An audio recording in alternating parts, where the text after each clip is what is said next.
Western Europe was in the Dark Ages for nearly 1,000 years, from 500 to 1500 AD, where dogmatic and repressive Christianity blocked all intellectual progress. It was in total ignorance and deadlock, their ultimate result being the Renaissance, which came from Italy, the center of Christianity, near the end of the 15th century. The Renaissance was basically a secular, anti-religious, and knowledge-based movement which led to many vast changes across the world. During the Dark Ages in Western Europe and period of ignorance in the Arabian Peninsula, Islam brought awakening for mankind, not only on the religious front, but also as a cultural, political, economic, and social revolution. It also brought new scientific developments that later contributed to the European Renaissance. There was no USA, no Russia, no Australia, and no modern scientific civilization in the world. The Chinese had their own civilization, relatively isolated from the rest of the world, however. Islam brought many fundamental changes in the landscape, as well as an overall transformation in the fabric of human society, with more rights for women, for example. Muslim intellectuals in the Middle East and Eastern Europe made great scientific developments until they were conquered by the fundamentalist Christians during the Renaissance, a move which took all the scientific achievements of Muslims in Spain and elsewhere and translated them to English and Latin languages. These included the scientific works of Muslims intellectuals such as Avicenna and Al-Biruni, as well as works from other regions of Asia and Europe. The basis of modern Western civilization and scientific superiority was thus largely formed. Western European intellectuals and scientists built their knowledge from the works of Muslims, most notably in the fields of medicine, surgery, mathematics, arts, architecture, astronomy, social sciences, physics, and chemistry. European colonialists then spread out all over the world. They took black people from Africa as slaves. They settled down in the USA, Australia, Africa, Latin America, and Asia. They established their own governments and massacred millions of native people, destroying their traditional cultures in the process. After the Renaissance and the gaining of power, these Europeans weakened and ultimately destroyed Muslim states, especially in Asia and Europe, by provoking Arab and non-Arab military conflicts, Muslim-Wahhabi conflicts, racial conflicts, and more. The leading example in this regard is the weakening and ultimate destruction of the Ottoman Caliphate in 1922 that was established in the 14th century and lasted until the end of British colonialism. The result was creation of small Arab states such as Saudi Arabia. Here, the main interest of Europeans in USA was to promote conflict among Muslims, control the Middle East, and plunder of oil, a resource that modern industries and the economy are dependent on. The USA is one such country established by European colonialists with a secular democracy system near the end of the 18th century. They brought black Africans as slaves, massacred and fought several wars with Native Americans and others in that land, finally establishing the modern United States. However, at the core of it, these European settlers in the USA were Christians, so Christianity prevailed as a front religion. United States made rapid progress with modern higher education and industrialization, taking the lead over Europe. Since the beginning of the 20th century, the USA's global influence grew, and after the Second World War, its expansionist policies, including military coups and installing proxy-dictated governments and rulers, created the political and military bloc that led to the Cold War with the then USSR and its allies. The Russian Communist bloc finally broke down in 1990 and tipped the balance, apparently in favor of the USA. Overall, in practice, all the governments of Europe are established constitutionally as so-called secular democracies, but in their policies and practices have shown their severe anti-Islam prejudice. Some regions of the world remained relatively isolated, including the Chinese, that had their own civilization. With the development of modern science and technology, they too started competing with the West, first with their social communist system and later with a mixture of modern socialist capitalist system. Historically, Russia was a part of Europe, and so all the events and developments that occurred in Western Europe and USA were slowly reflected in Russia and countries under its domain. They developed their communist economy, which competed with the relatively liberal and superior Western capitalist system, ultimately failing in 1990. The Zionists, furthermore, played a major role in the development of the modern capitalist system in the world. After the planned establishment of the Zionist state on Palestinian land in 1947, they methodologically and systematically took media in their hands to promote a culture of nudity and obscenity.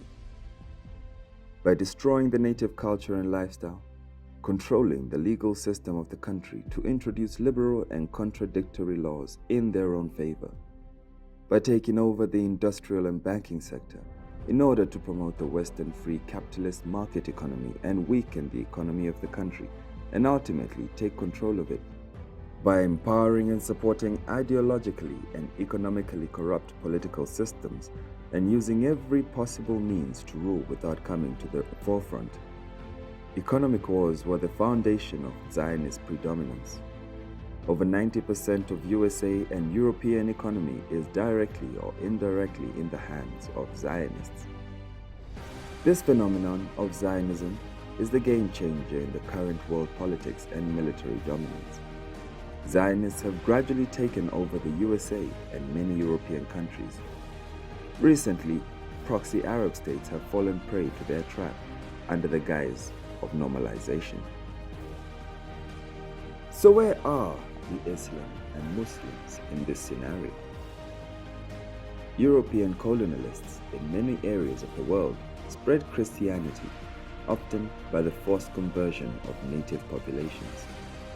In many of these conquered areas, the native populations were Muslims. The Muslim majority countries were and mostly are either totally conquered by way of military coup d'etats or ruled by the proxy rulers. Iran at that time was such an example.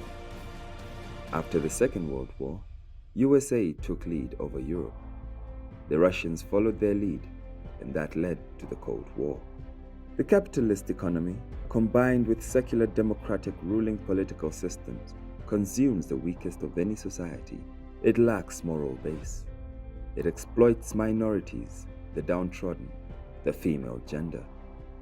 It destroys the family values and structure and uses every possible immoral means to boost its financial system at the cost of humanity and morals. One can see the crimes against girls, women, and black people in the Western society as an example. There is the culture of teen pregnancy and single mothers, for example, in the United States of America, Europe, and countries with secular democracy and a liberal Western system of living. Over the period of a few decades, the weak are becoming weaker and the strong stronger. USA is an example where its system, which is supposed to be based on justice and liberty, is now crumbling and collapsing from the inside. Science and technology cannot win over human oppression and exploitation in the long run. The rise of modern technology over a period of nearly 200 years and recent communication revolution through internet has increased awareness of common human beings, even in the remotest parts of the world, such as deep in Africa. Dissatisfied with the current oppressive capitalist and liberalist system, oppressed masses in the USA, Europe, many parts of Asia, Australia, and Africa are now looking for a new system, which doesn't completely control them like communism, and which also doesn't enslave them like capitalism. They are looking for a system based on social justice, which doesn't allow oppression of human beings, promotes humanity for all, and punishes the oppressors. A system free of any kind of corruption. A system that is also divine. With the advent of the internet, social media, and other such technologies in the modern world, human beings are all gradually getting united against global oppression, no matter where they are. The geographic, political, religious, racial, and other traditional boundaries are slowly getting obliterated. Any event of oppression in Palestine, Kashmir, Myanmar, Yemen, Bahrain, Syria, Iraq, or even the USA, Europe, and other parts of the world is rapidly communicated to all over the world, and people express their quick reaction to such events in the name of humanity. Human beings worldwide are now looking for a just global system free of oppression. As a natural byproduct of the current awakening of humanity on the one hand, and lack of justice, human values, and morality of the current Western secular and liberal system on the other, we are witnessing that non-Muslims are converting to Islam in huge numbers. Interestingly, for every one male, 3 to 4 females convert to Islam. The downtrodden masses are converting more to Islam compared to any other religion. More people have converted to the Shia school of thought within Islam, worldwide and especially in the Western world. In addition, we also see that in Nigeria, there are nearly 1 million Shia Muslims. We are witnessing the rise of Shia revolutionary government in Yemen. We are witnessing Muslims gradually entering into the USA and European political systems. This new movement was sparked by the Iranian Islamic Revolution in 1979, which is based on support for oppressed masses and resistant movements of the world irrespective of their religion, race, country, or any other boundaries. It is based on the active resistance against oppressors and tyrants of the world. We are now witnessing that great powers such as China and Russia are aligning with Iran's Islamic Revolutionary government to fight Western governments led by the USA. Unfortunately, we are also witnessing an opposite phenomena, that is, the attempt by the failing United States and European secular liberal governments dominated by Christians and the Zionists to counter the rise of the global justice system and Islam. This includes luring and/or subjugating the governments of Muslim-majority countries and Muslim minorities living in different countries. It includes failed attempts to implant, develop, and support extremist Islamic groups such as Daesh, ISIS, Boko Haram, Salafis, and Wahhabis in different countries, and to defame Islam all over the world. That is why we see their staunch backing for Saudi Arabia, the mother of all Wahhabi organizations, and their firm supporter. Everywhere in the world, Wahhabism is used as a tool of sedition against Sunni and Shia Muslims. Several conspiracies against the Shia all over the world to distort or destroy them is witnessed. Iran's Islamic Revolution and Shia religion have played and have to play the pivotal role, based on a new political system of religious democracy known as Wilayatul Faqih, founded by its visionary leader Imam Khomeini. Right from its start, the Islamic Revolution faced very tough challenges, including imposed war from 1980 to 1988 that was backed fully by the USA, Europe, regional Arab governments, and even Russia. But Iran ultimately won, showing the power of Shia ideology and strong will and resistance of the Iranian nation. There have been many attempts to topple the Islamic Revolutionary government, especially in 2010 through US Zionist-supported Velvet Revolution, but that too failed, shamefully, because of the wise leadership of Sayyid al-Khamenei and awakening of the masses.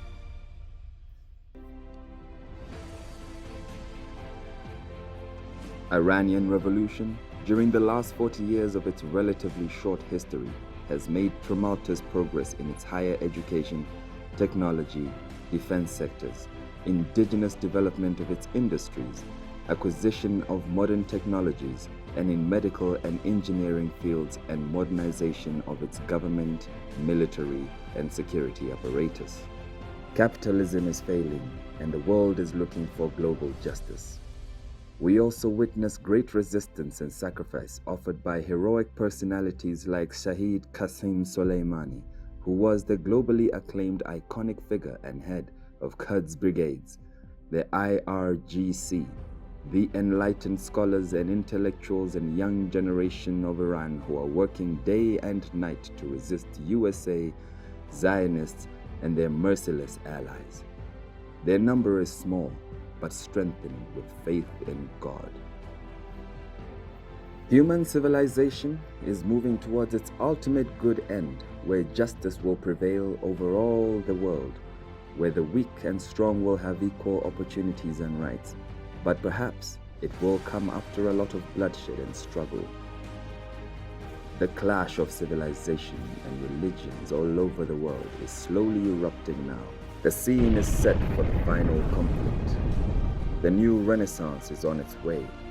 Let humanity be united for this final battle between the oppressed and oppressors and play their role for the establishment of a global justice-based government of the awaited Imam al-Mahdi. May God hasten his reappearance.